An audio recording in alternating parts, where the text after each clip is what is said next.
आयत 34 वला तकरबू माल अल यतीम, और यतीम के माल के करीब मत जाओ, इल्ला बिल्लती हिया अहसन, मगर अहसन तरीके से। यानी मुकम्मल तौर पे यतीम के माल के करीब जाने से मना नहीं किया गया, बल्कि हिफाजत के लिए अच्छी नीयत से बेहतर अंदाज से उसको इन्वेस्ट करने की कोशिश करो। यानी यतीम के माल को हड़प करने के लिए नहीं, बल्कि उसे नाजायज़ फ़ायदा उठाने या उसे ज़ाया करने की कोशिश ना करो, बल्कि उसकी हिफाजत करो, उसे अच्छी तरह संभाल कर रखो। हत्ता यबलुगा अशुद्धहु, यहाँ तक कि वो अपनी जवानी को पहुँच जाए, बालिग हो जाए, बलूगत तक पहुँच जाए। तो यतीम की माल की निगरानी जो है इसका हुक्म दिया जा रहा है। यतीम के साथ वैसे ही अच्छा सलूक करना जो है, क्योंकि यतीम एक पिसा हुआ तबका होता है माशरे का, जिसके सर पे बाप का साया नहीं रहा है, उसे हर तरफ से लोग दबाने की कोशिश करते हैं, और फिर उसका जो माल होता है उसको तो कोशिश करता है कि हड़प ही जाए।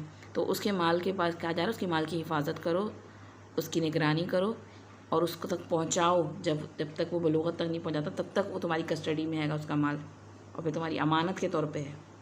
इसीलिए अगली आयत के अगले हिस्से में क्या कहा जा रहा है, व औफू बिल अहद, और अहद को पूरा करो। इन्नल अहद काना मसऊला, यकीनन अहद के बारे में पूछ होगी, मसऊला सवाल किया जाएगा। तो यतीम की माल की निगरानी में जो अहद किया जा रहा है तुमसे, उसको भी पूरा करो।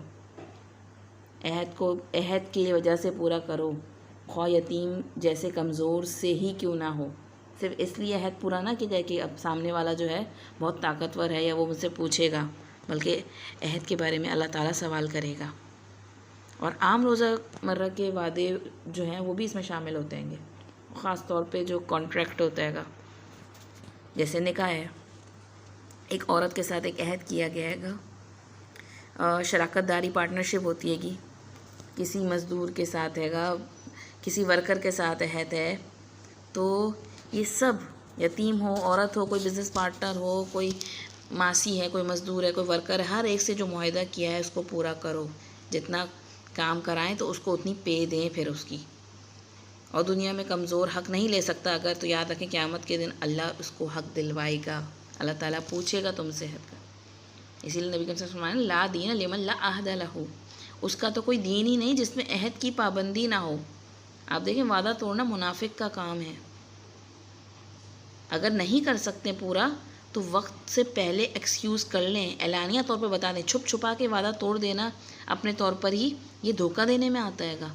अगर हमने किसी चीज़ की किसी से करा है अहद और उसको समझते थे हम पूरा कर लेंगे, लेकिन अगर उस करने से कासिर है तो उससे पहले, टाइम होने से पहले ही एक्सक्यूज़ कर लें, बता दें एलानिया तौर पे सबको कि मैं ये नहीं कर सकता ये काम, अगर जो ज़िम्मे लिया था। एक दफ़ा रसूलुल्लाह सल्लल्लाहु अलैहि वसल्लम ने हज़रत अबू ज़र ग़फ़ारी से फरमाया कि मैं तुझे कमज़ोर समझता हूँ, ख़बरदार 2 आदमियों का वाली ना बनना और ना यतीम के माल का मुतवल्ली बनना।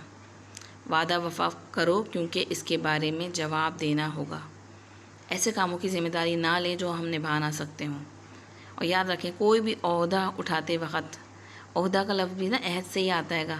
कोई भी मनसब हो, कोई पोजीशन लेना, तो ओहदा होता है, ख़्वाह खिदमत खल्क़ का हो, किसी ऑर्गेनाइजेशन का मेंबर बन गए, तो अगर मनासिब पर बैठे लोगों में कमिटमेंट नहीं, काम तो ले लिया लेकिन काम करके ना देना, तो याद रखें तरक्की कैसे होगी।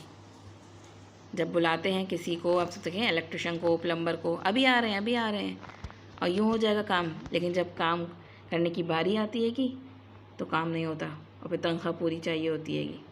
तो वादा पूरा करना जो है, पूरे माशरा इसकी ज़द में आ जाता है। जो शख्स ओहदे को कबूल कर ले और उन जिम्मेदारियों को पूरा ना करे और ख़ुद को इतना ना थकाए जितना अपनी जान के लिए थकाता है, तो वो जहन्नुम में औंधे मुँह गिराया जाएगा। ये मफ़हूम हदीस है कि अगर आपने कोई कमिटमेंट किया है तो फिर उसको उस तरह से करें, उसके अंदर उतनी मेहनत करें, अपने आप को उतना थकाएं जितना अपनी ज़ाती किसी काम के लिए आप थकाते हैं ख़ुद को, क्योंकि आपने वो ख़ुद मांग के लिया था। इसीलिए इस्लाम में ओहदा तलब करने वाले को देने से मना किया गया है कि वो पूरा नहीं कर सकेगा। आयत 35 औफुल कैला इज़ा किल्तुम, और जब तुम नापो तो पैमाना पूरा भरो। वज़िनू बिलक़िस्तासिल मुस्तक़ीम, और वज़न करो सीधी तराजू के साथ। मुस्तकीम का लफ्ज़ आ रहा है, यानी सीधी रखो तराजू को, अहद भी पूरा करो, नाप भी पूरा करो, यानी कपड़ा नाप के दिया जाता है ना, और मुस्तकीम बिल्कुल सीधी तरीके से सही नाप तोल। सही नाप तोल क्या निशानदेही किस चीज़ की? ज़ालिका खैरुन व अहसनु तावीला, यही बेहतर है और अंजाम के एतबार से भी खूब तर है। अगर तुम नाप तोल पूरा करते हो और लेन देन के तमाम मामलात में अमानतदारी करते हो देते हो तो यही बेहतर है तुम्हारे हक़ में।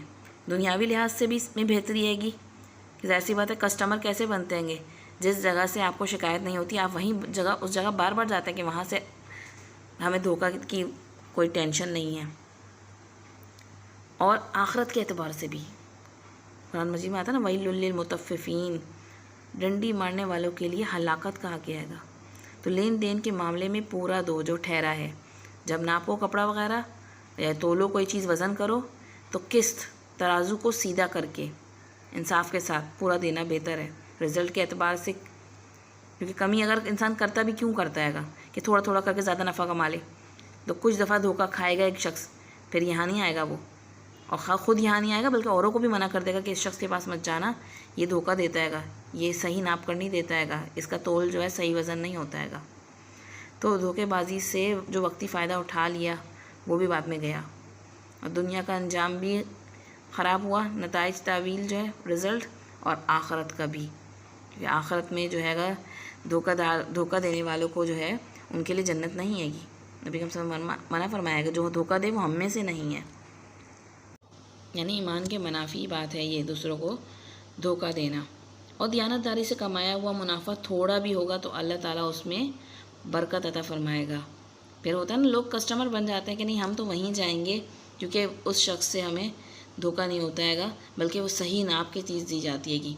और बाज़ वक़्त आपने सुना होगा कि जो लोग थोड़ा सा बढ़ाती हुई चीज़ देते हैं, एहसान वाला मामला करते हैं, तो अल्लाह ताला उनके अंदर कितनी बरकत देता हैगा।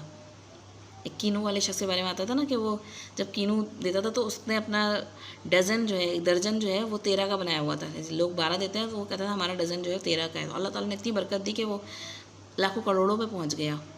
तो ये अल्लाह ताला की तरफ से है कि अगर तुम एहसान वाला मामला करोगे, बढ़ती हुई चीज़ दोगे, तो इस तरह कस्टमर भी बनेंगे और अल्लाह ताला की तरफ से बरकत भी आएगी।